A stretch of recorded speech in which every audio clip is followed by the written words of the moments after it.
Reka twongere tubahe ikaze bakunzi bawe uburyo YouTube channel, aho muherereye hirya no hino ku isi mukurikirana ibiganiro byacu bica ku buryo TV, ndetse cyane cyane wowe ukora mining zigiye zitandukanye, ariko twibanda uyu munsi kuri mining ya PI network, niyo tugarutseho nanone kugira ngo turebe update ziri kuyivugwaho uyu munsi, naye makuru mashya ari muri PI network. Ni iki cyatangajwe kuri PI network kugira ngo wenda buri wese uyimayininga akomeze kuyigiraho amakuru agiye atandukanye. Nk'uko mubizi muri video yacu yabanje, aho twababwiraga ikiganiro Dr Nikora yatangaje avuga yuko mu mpera z'uyu mwaka hazaba launch ya PI.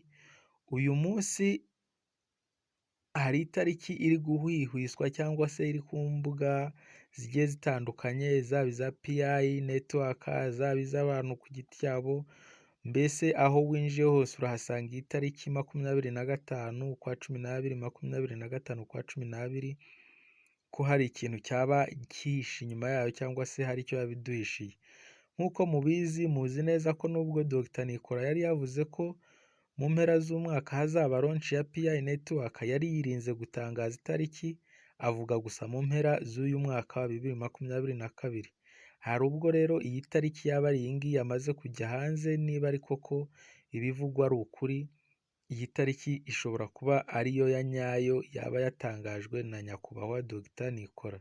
Hano ku rukuta rwabo rwa Twitter rwa PI network host, ntekereza ko ni ikitangazamakuru cya PI network, aho bavugaga ko Dr Nikora yavuze yuko kuri 25 ukwezi kwa 12 uyu mwaka wa 2022 PI izaba launch cyangwa izakorerwa launch.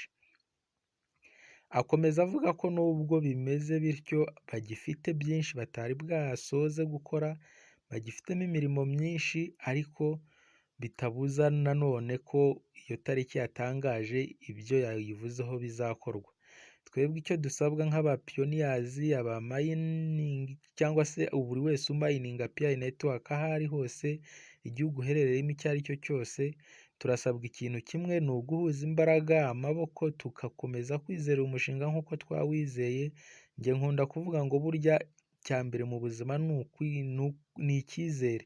Ikintu iyo ugihaye, iyo ucyizeye, burya kenshi gikunda kukubera cyiza. Uzarebe nuwemera ikintu ukacyizera ukanagishyigikira, yewe gikunda kukuviramo ingaruka nziza. Reka twizere uyu mushinga nk'uko twabitangiye, dutegereze iyi